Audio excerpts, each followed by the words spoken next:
Hello and welcome to the It Be Broke group build submission video. Well, actually it's a live stream, so this is the first time I've done this, and let's get some thumbs up in the chat so that I can see that you guys can all see and all hear what I've got on the screen here today.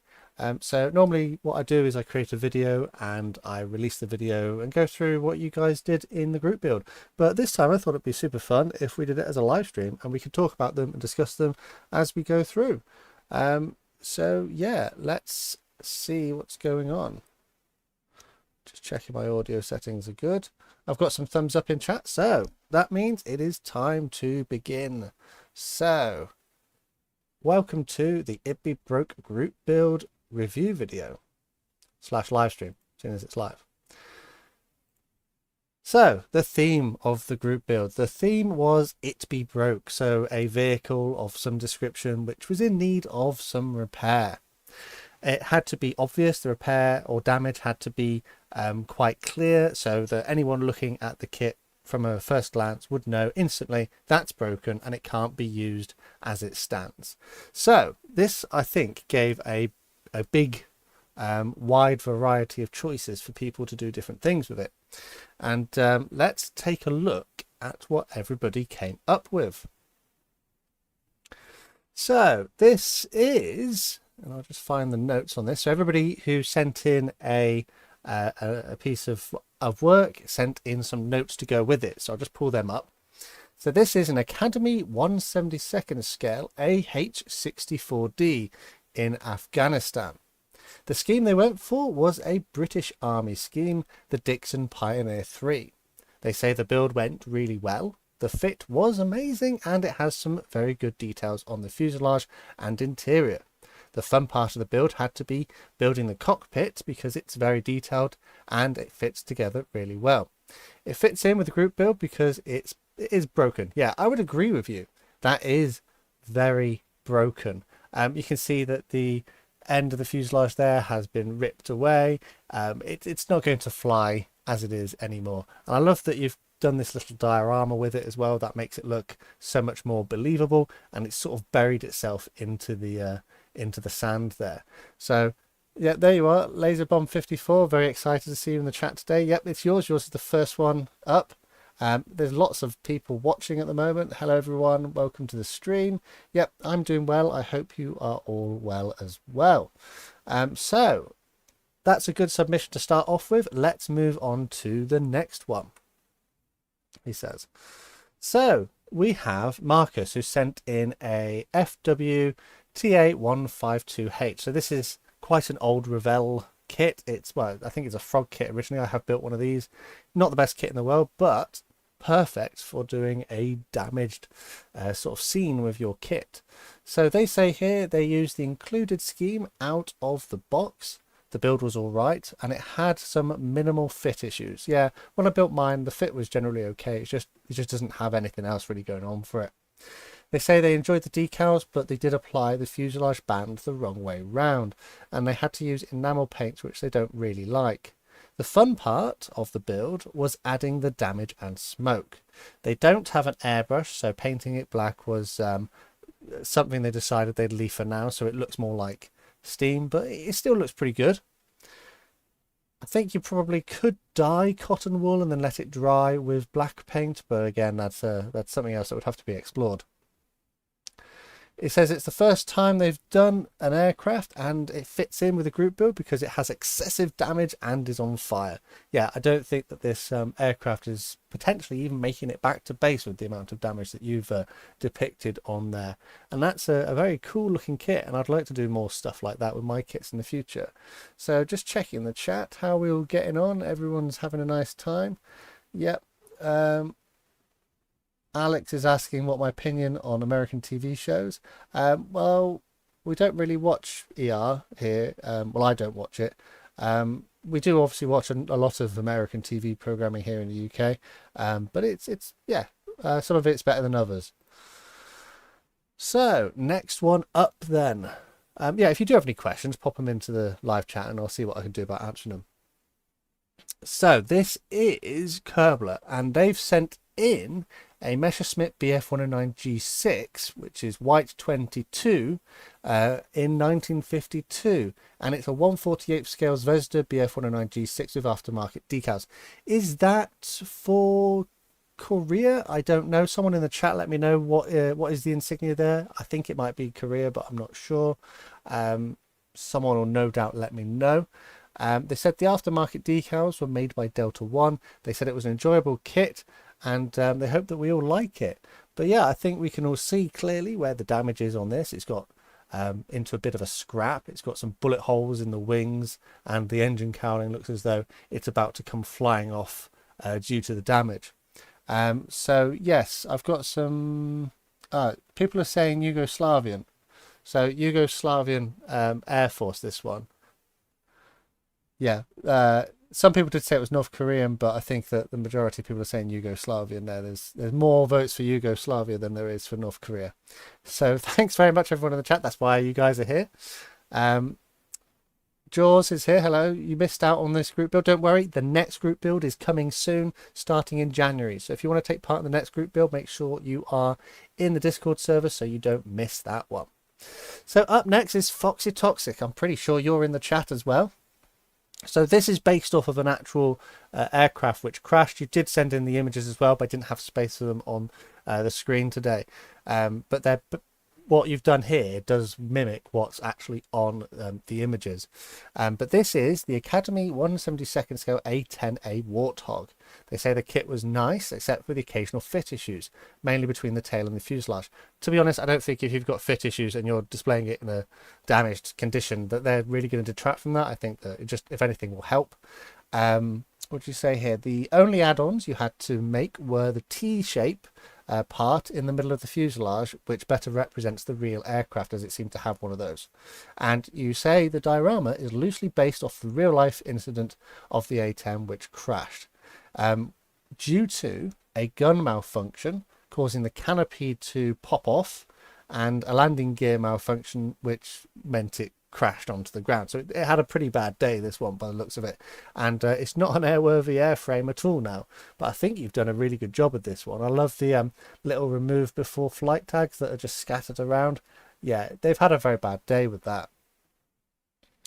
So yeah, there you go, the flag on the tail. Oh, so Foxy Toxic, I think you're saying about the previous one, but yeah, good submission. Let's take a look at the next one, and it's Fenris. Fenris, you're in the chat as well. I'm sure you're here. I've seen you. This is TACOM's Stug III Aus G early production with Winterketten in 1/35 scale. Fenris says it's a very solid build.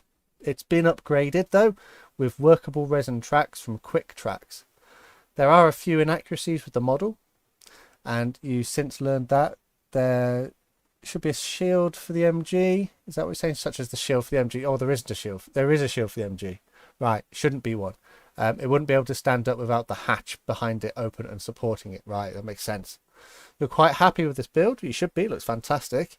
This isn't based off of anything in particular by what you've written here in the notes, but rather is a general representation of something that could happen at any time to any sort of armor. So there is a penetrating shot into the engine, which we can see at the back, and it's caused a fire, and your paintwork there replicates that. So you've got the burnt out area and then the yellow camouflage towards the front. The machine as a result has been abandoned, and Fenris says it was a lot of fun, took a lot of work to go out of your comfort zone and do this sort of modeling, and it does lots of new things, you know, like doing weathering, battle damage, pigments, photo etch, resin parts, workable tracks, and even use some homemade acrylic washes, which were very good. So yeah, I'm glad that this gave you the chance to try out some new things, and I think everyone's going to agree that it looks absolutely fantastic. Yep, I love the paintwork you've done this, and the little base as well. You've got the little cobblestone base there, which just helps to set the scene, so to speak. Brilliant. So let's take a look at the next one, and it is Bucket O' Beef.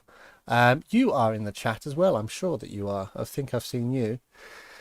This is a T-34/76 1943, and it's from Tamiya. You say that this was a treat to build and butcher, but as always, there were a few issues as you went through this. You say the parts fit together really well and the build was nice, which unfortunately made you feel bad for destroying such a nice kit. Yeah, I can imagine when you got a really lovely kit and you go, oh, I don't really want to destroy that, but I think you did a good job. All the cuts to the hull were made using a standard craft knife, which in hindsight was not a great idea due to an injury that you received as a result. Well, I hope you've healed by now. The kit did not come with an interior, just as expected, or I suppose as you expected, but you fixed that problem by filling the floor of the tank with plastic scraps from old packing material and pretending like the entirety of the interior was destroyed in the blast. You also used the excuse of it being a destroyed tank for the lack of tracks. Yep, definitely no tracks there. Maybe they've been salvaged or reclaimed by someone for another tank that needs some spare parts. Painting and weathering was good fun. The painting process was pretty basic, but the rust was where the fun really began. You mostly just went by feel with an airbrush, not paying all that much attention to reference images, so you just went kind of nuts by the sounds of it. In hindsight, the running gear could have used a bit more weathering. I don't know. I think it looks okay as it stands. You can see that it's obviously suffered the damage, and then things have been removed from the tank. So, yeah, I think you did a good job. You wanted to do a diorama, but you sadly didn't have time. Yeah, maybe that's something you could look at doing in the future. That would still be interesting to see. Overall, you say the kit was pretty good. You're happy with how the rust turned out, and it was the first time trying such a thing. Yeah, so I'm glad this group builder has helped you try out some new techniques and skills. And I think we'll all agree that this is a very impressive looking piece of modelling. So thanks for that. Let's just take a quick look at the chat. Yep, lots of people saying that's a good tank. Modelling potentially is airbrushed. I think you did say something about it being airbrushed in your notes. Yeah, so let's move on to the next one, and we have Architect 10 Plus. Let's try it. Difficult to say that one. And this is a sun-weathered A6M3 in 1/72nd scale. So 1942. It's on a little aircraft carrier deck, and the kit itself is from Tamiya. They say this was quite a fun build, and it turned out to be their favourite model. The build went pretty smoothly, and the kit had no fit issues. It was airbrushed with Tamiya acrylics and weathered using oil paints. They really like how the paintwork came out, but they forgot to gloss varnish before they put the decals down. But looking at this now, I don't think that was really an issue. Your paintwork must have been really smooth, because it doesn't look like you've had any silvering as a result. So apparently you went back and made some alterations to this after you submitted it initially, because it wasn't quite damaged enough, so you went away and damaged it more. So you can see that we've got a cowling missing, there's a panel on the nose missing, and the aileron on the port side is missing as well, and there are some bullet holes. So yeah, I think you've made it abundantly clear that this aircraft is no longer serviceable. But yeah, I love this. This is really good looking model. I would like to do something like this with something in the future, but I don't know quite what yet, but we'll figure that one out. So hello RAF, Rectide's in here, he's in the chat, Fenris is here, Diggy Lad's in. How many people? We've got 50 odd people watching at the moment, so it's all I'm glad that you could all take the time to drop in and join me for this live stream today. Right, let's move on to the next one. Archmagus Dominus Niveran has sent in an Su-85 tank destroyer. This is a Zvezda kit in 1/72nd scale. They said it's an easy build, and it's the kind of kit that you shake the box and it just comes out pre-assembled, so pretty easy to do. The vehicle has been abandoned and destroyed and rusted over time, but some scrap merchant or someone who thinks they can make some quick money has rediscovered the tank and started cutting bits away to potentially resell. The rusting process was achieved by using a black undercoat, then a coat of flat earth red, stippled with burnt umber, then some more stippling with burnt sienna, stippled a little bit more with some flat leather, and then a further coating of orange. So you built up your layers of rust there, and I think that's quite good. It looks pretty decent. The diorama was made from wood, some XPS foam, some twigs and cork, and then suitably painted. And it measures 12 by 8.5 centimeters. Yeah, looking very cool indeed. I love that you've got a little bit of backstory behind this one, that it's been abandoned and people are coming to get bits of metal to try and resell. I think that's pretty interesting. Yep, Laser Bomb says it's a very rusty tank. It is, yeah. So let's take a look at the next one, and it is LV 2089. This is a Masterbox 1/72 scale Mark 1 female. And again, they're saying that this is a fantastic kit to build and it just goes together so well. Which is a bit of a shame, because then they obviously had to attack it with a Dremel. So the Dremel was used to drill out some holes, wear down the plastic to create the effects of buckled metal. And the idea here is that it's not been a direct hit. It's been a very near miss, but it's been enough to blow off part of the tracks, damage the side of the hull, and render it damaged enough that it's time to abandon the tank. However, the diorama does depict, I think you said it was just towards the end of the war or after the war. Let me just scroll down. You've made a lot of notes here. Yeah, so just after the war, the guns have fallen silent and life has started to creep its way back into the environment, and you've done that by replicating with some static grass and scatter there, and the slightly more vibrant colors as well. The figure, there is a figure on there that is, you've got the note here, from a company called High, and is a 1/72 scale Highlander, but it's one of those sort of rubbery plastic ones, but you gave it a coating of PVA glue to help the paint stick to it. And what else? So the tank itself, you painted it using the artwork on the box, and you used Tamiya, Vallejo and Humbrol colours for the tank. Tracks were, oh, it skipped on to the next one.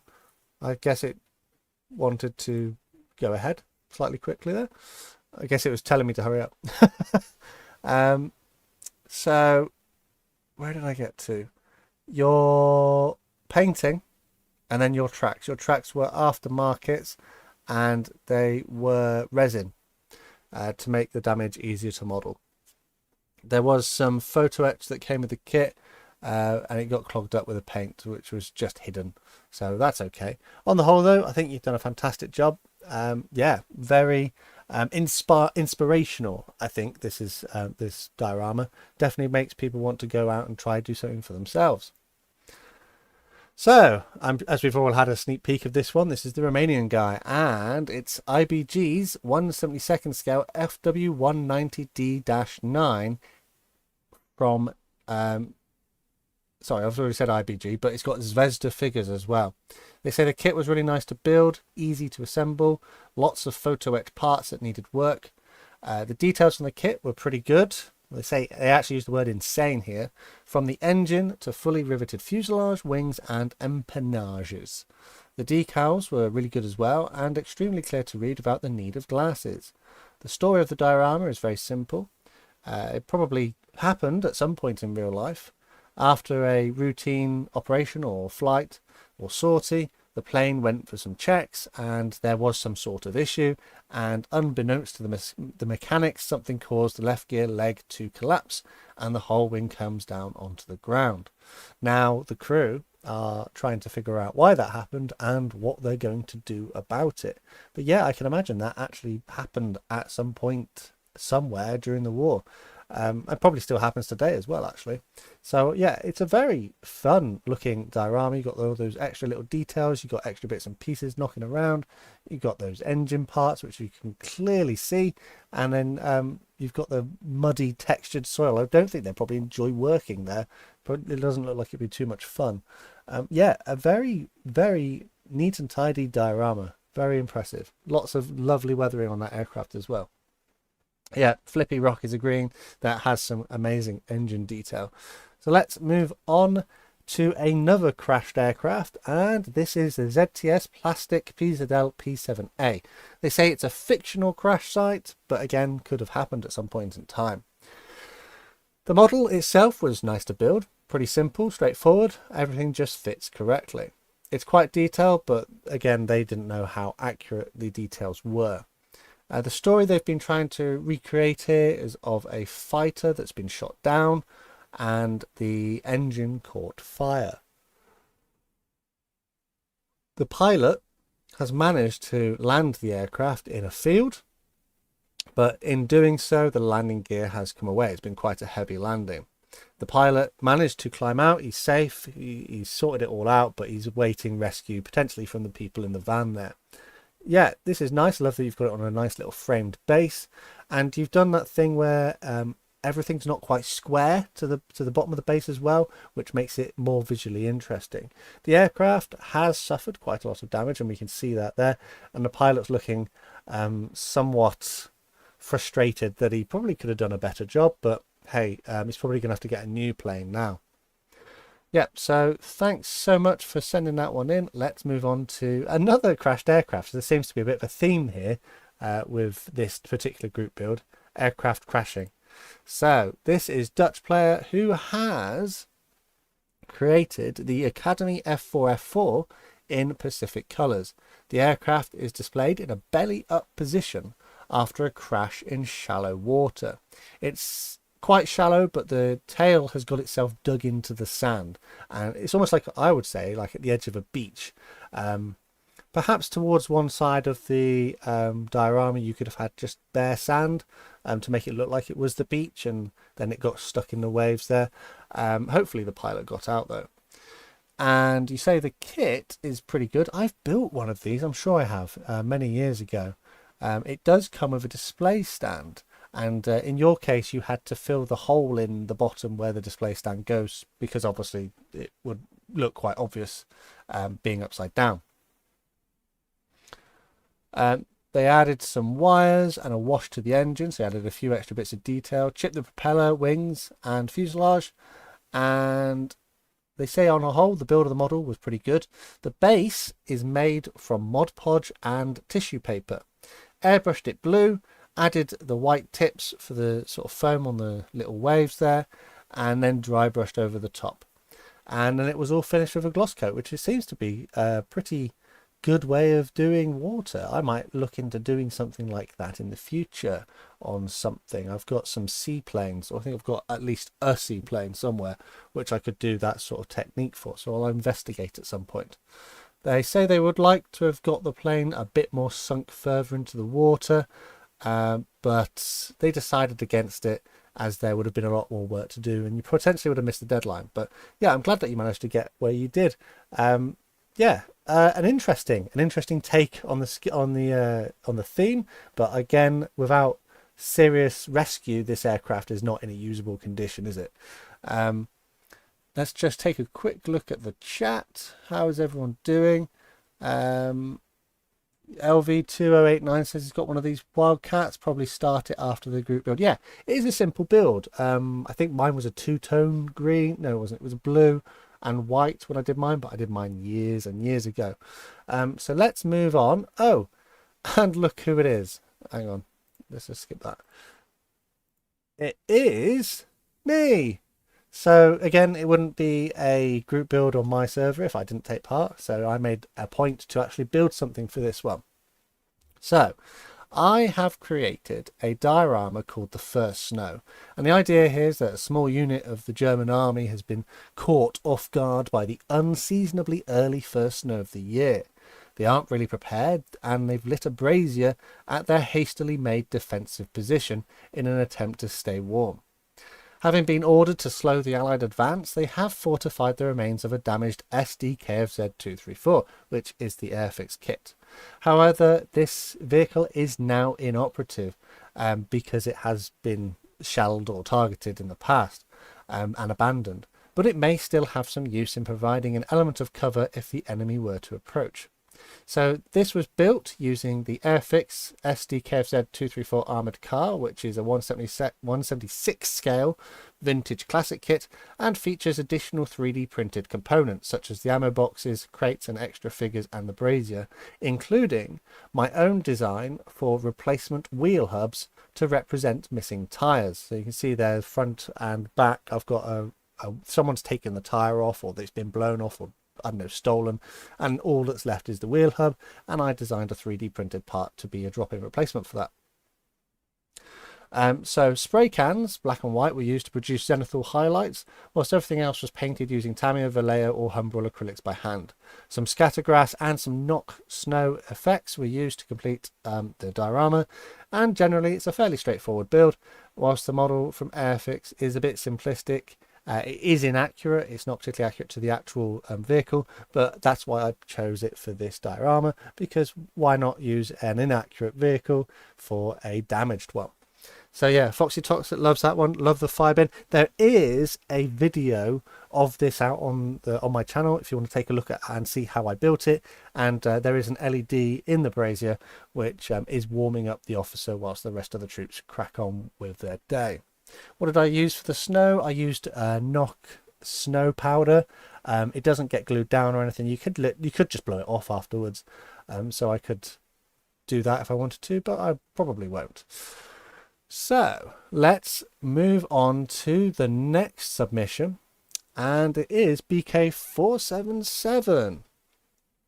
This little diorama they're calling Rustic Relic, and it features an AMT 1932 Ford Coupe in 1/32 scale. So they chose to build this one in the way they have here because I think they said the kit came damaged. The rear bumper mounts of the kit came broken from the factory, and instead of trying to fix it, it would be the best thing to use for a diorama. The flattened tyres were made by melting the bottom edge and then pushing it down into something. That's the same technique I used in my build you just saw previously. The model was painted mostly with Rust-Oleum rattle cans, and finer details were done with Tamiya and Revell acrylics. The rust effect was created from a can of textured spray paint that was dabbed and brushed onto the kit to show the heavy deterioration after decades in a worn-out barn. They made the decision to leave one headlight lens off and to attach the second in a way to make it look as though moisture had got trapped behind the lens. The front and rear windshields were also clouded up to give an aged dirt glass appearance. To complete the damaged look, the front bumper was intentionally left askew and the rear bumper left to lean up on the car.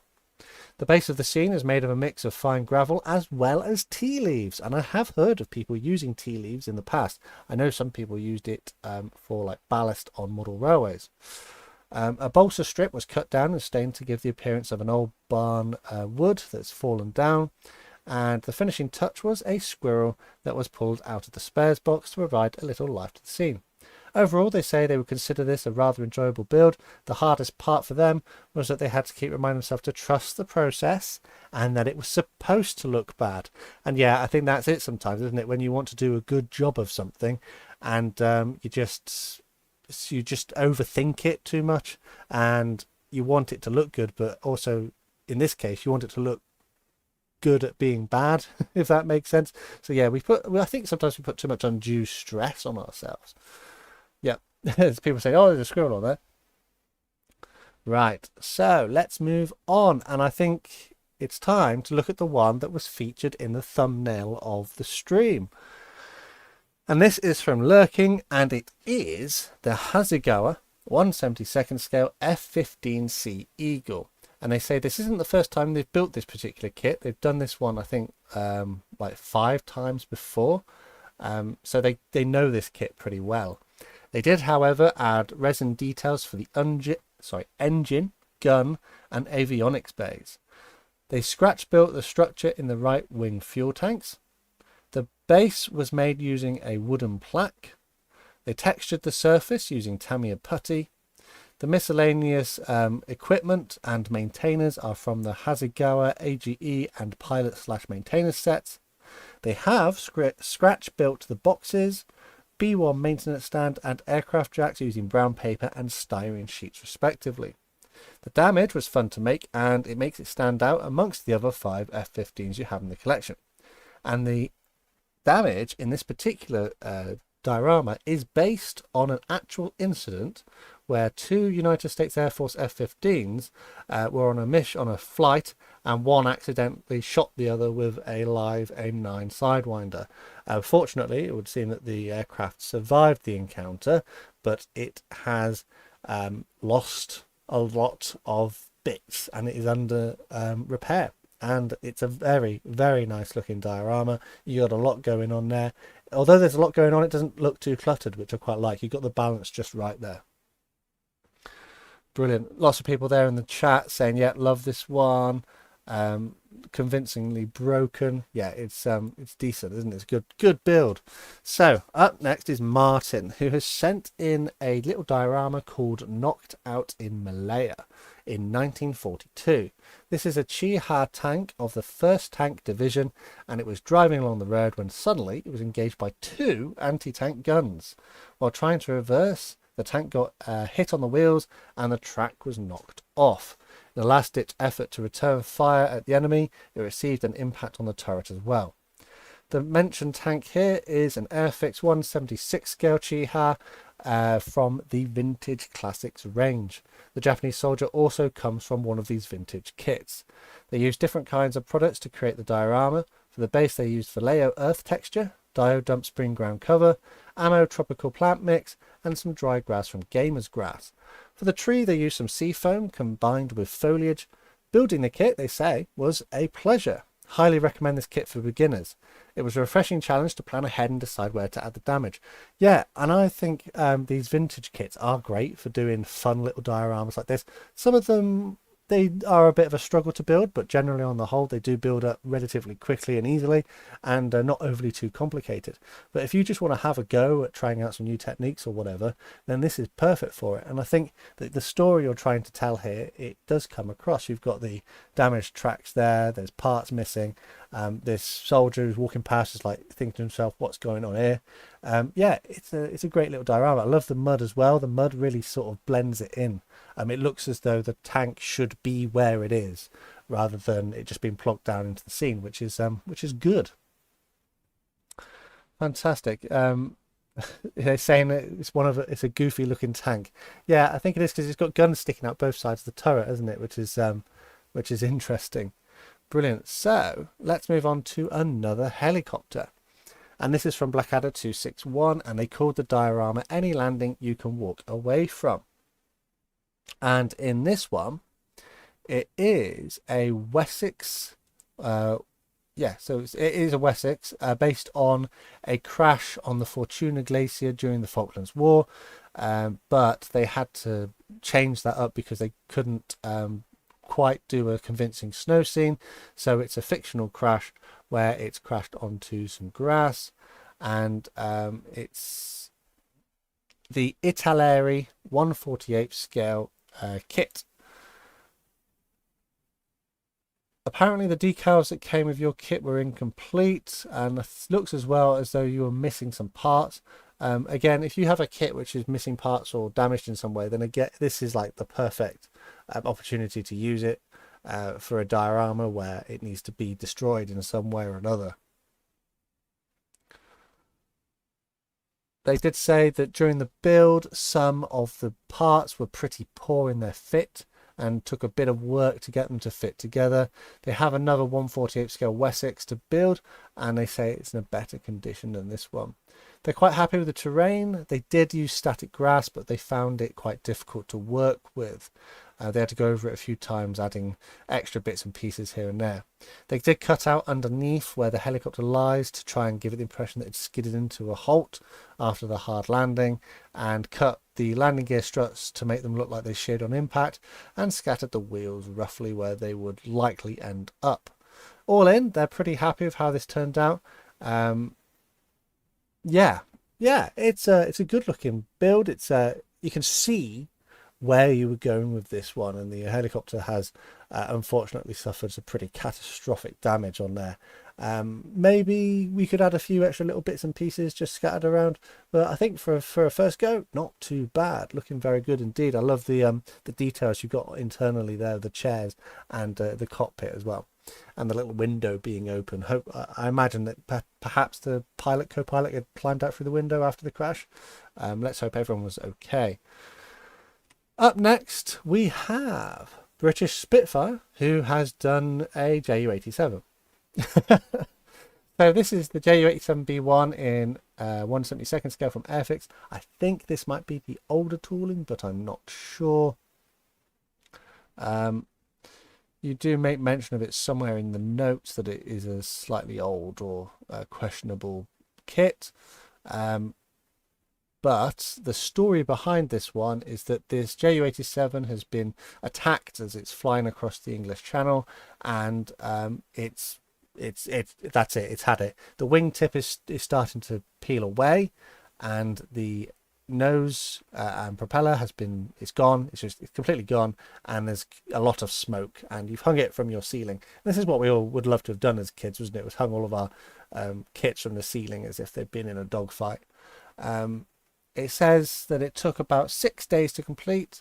The only problem with the kit was that the parts didn't fit that well, and there was a bit of flash and was missing some parts. So yeah, I think this was the old tooling, because I think I've got the new tool and it's considerably better.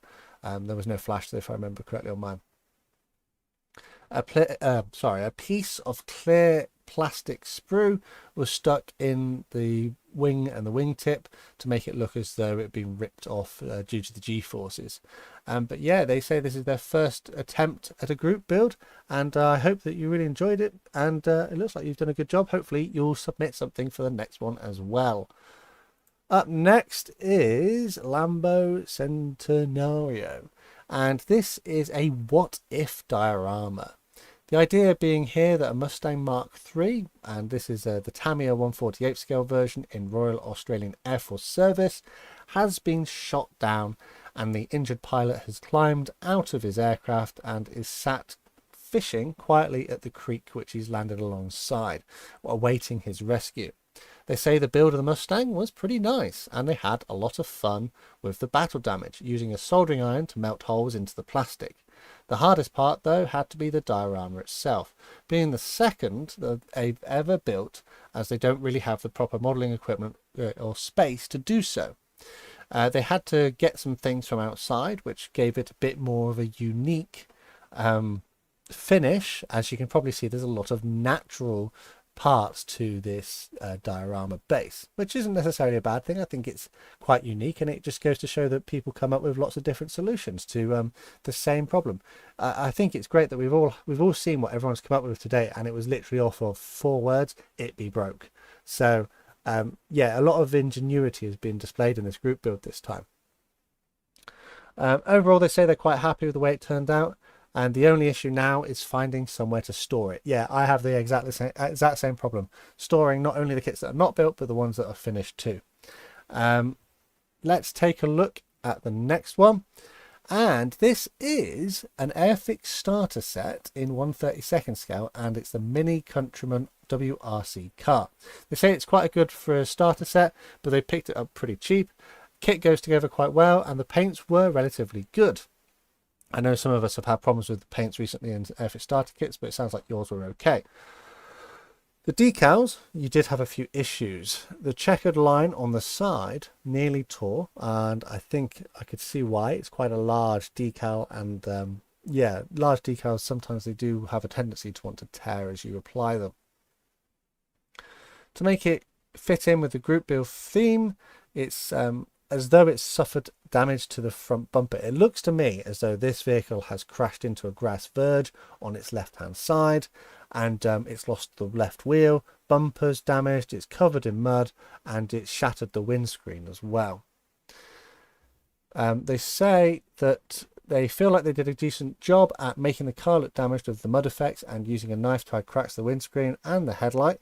They don't think it was their best work, but it did help them get back into modelling over the summer, or after the summer anyway.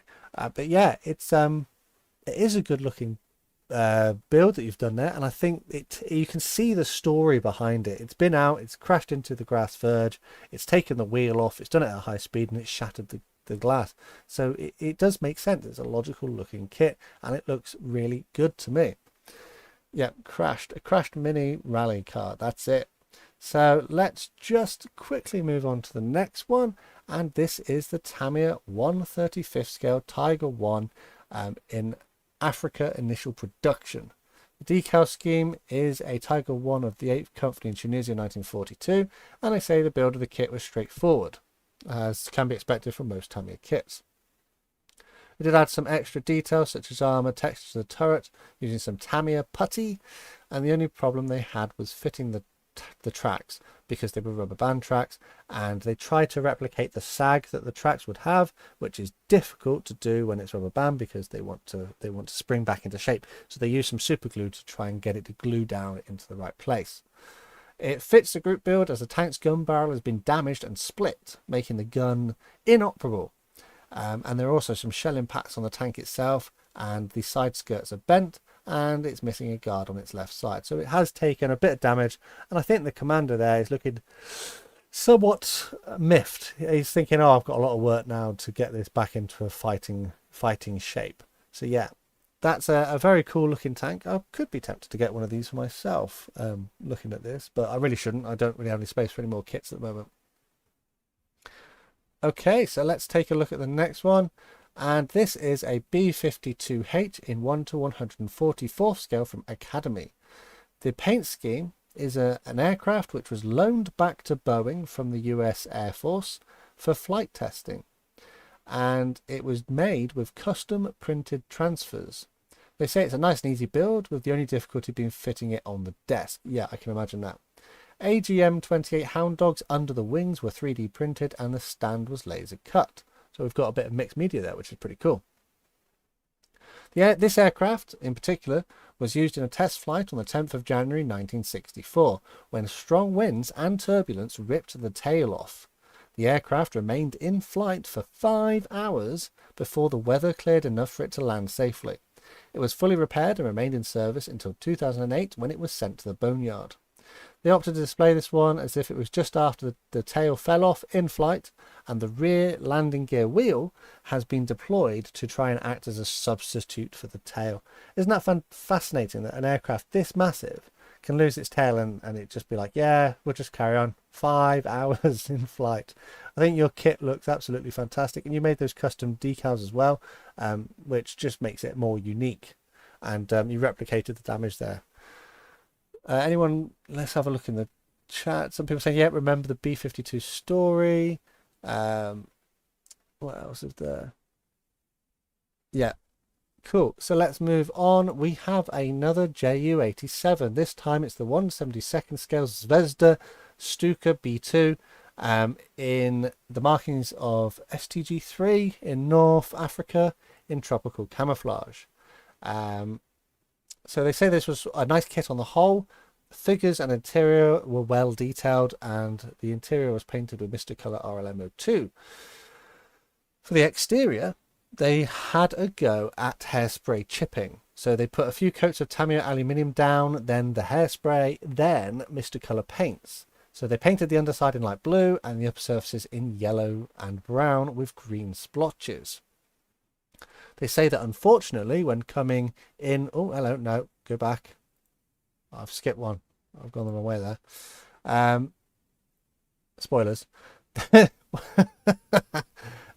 They said that when they came in with a brush soaked in water to get rid of the hairspray, or to chip down to the hairspray, they took too much off, and they even went down to bare plastic in a few places, which is something they then had to fix and sort out. But on the whole, they're pretty happy with how it turned out.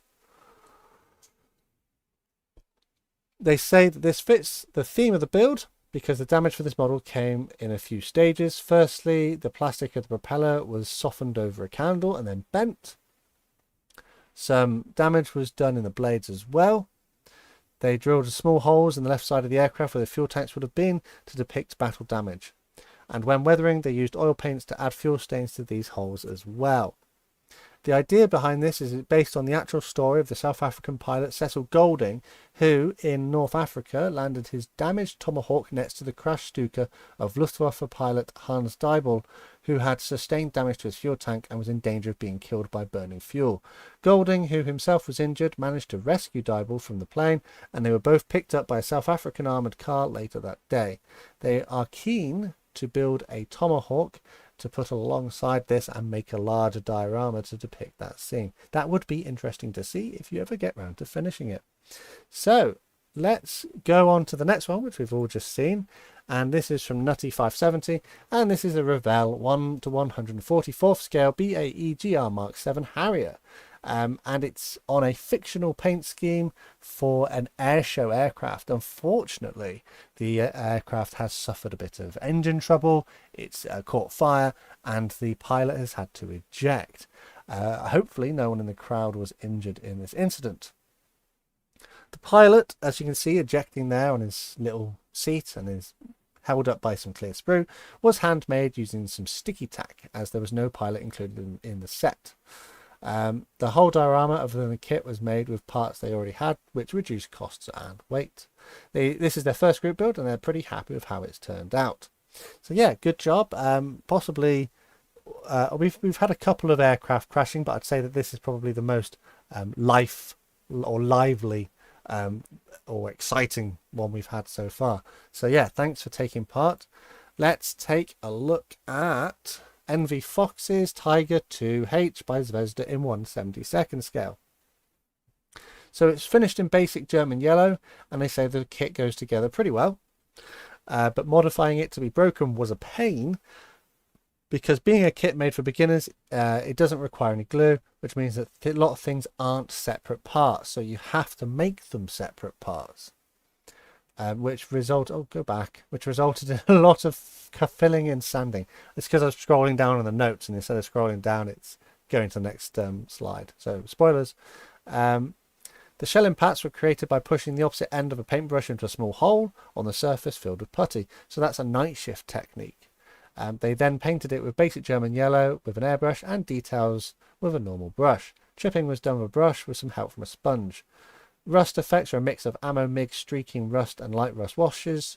Base is styrofoam with balsa wood sides and AK mud paste and a layer of dirt on the top. Then some static grass, and also some paint was applied with an airbrush to bring out the different colours. The idea behind this damaged diorama is the tank has been hit by Soviet 122/152mm APHE twice, with the first not penetrating and blowing off the road wheels, fenders, etc., and the second one unfortunately taking out the rest of the tank. The other impacts are 57/76mm armor piercing and high explosive that didn't penetrate the hull. Overall, it was fun because they haven't done something this small in a while, and also because they got to do the shell impacts, which was something new to try out. And yeah, it does look very convincing. I'll have to check out the video Night Shift did on that, because I remember seeing it some time ago, but I haven't built much armor, and I'd be interested in trying that technique out as well. So yeah, yep, Papa Night Shift strikes back. Yeah, you can't escape him, can you? So up next, as we've all very quickly seen, is something from Noah 386. This is a Kubelwagen Type 82 from the Africa Corps in 1/35 scale. This is the Tamiya kit, and it's they do say the build went very well and had no fit issues. This was their first time doing battle damage, and they had to make the flat tire and the bullet holes, especially the ones in the windscreen themselves. For the flat tire, they did the same method that I've used, which was to heat the plastic and then press it down on a flat surface. They used cardboard for the base of the diorama and filler to make up all of the variations in height. Once dried, they made some tire tracks and painted with a sandy colour. To finalise it, they made some more highlights, shadows, and added some foliage. And you can see that the vehicle was disabled due to bullet holes hitting the engine and taking out the tyre. And I do quite like the one in the glass. That looks very interesting. I feel sorry for whoever was sitting there in the driving seat. Yeah, fantastic looking diorama. let's oh yeah, it's saying Uncle Night Shift, yeah. Some people say both in different places, don't they? So this is a sheep, and it is a Beacon Models BF109E in 1:144 scale.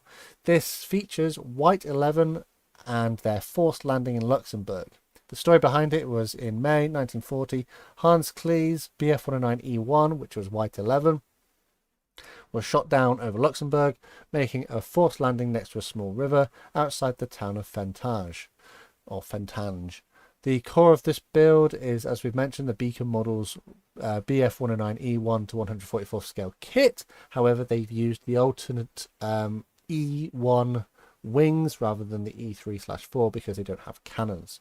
The decal scheme was also made using Beacon Models' additional Battle of Britain era custom decal sheet. The figures were from Thingiverse, the Kubelwagen is also from Beacon Models, and the 1:144 figures really push the limits of their old Mars 2 Pro. They say the kit went together well, it was easy to modify the prop and control surfaces to add battle damage, and the diorama was a challenge as it was working in such a small scale. So yeah, I know these are quite close-up pictures, and you can see in the one on the right-hand side that it's based on a real image, but this being 1:144 scale, this is a tiny diorama. It's not very big at all. We should have got like a coin or something in there to show how small it is. I've built one of these kits, and it was a really, really dinky little plane to do. And I love your little diorama. It's absolutely fantastic, and I love the little river you've put it next to as well. They do say they applied a bit of creative license for the mud effects and the riverbank, as well as adding some extra battle damage to the aircraft to make it really be broke. Well, I don't think it was going to go anywhere at this point. I guess these guys are going to have a bit of trouble trying to get it back to base to get repaired. So yeah, thanks for sending that one in. And let's move on to the final submission of this group build.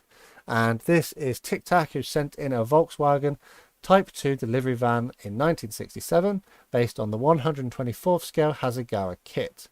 And they say it's a pretty straightforward kit. There's not many parts. It comes in one-piece body, but there's no doors that open, no engine bay.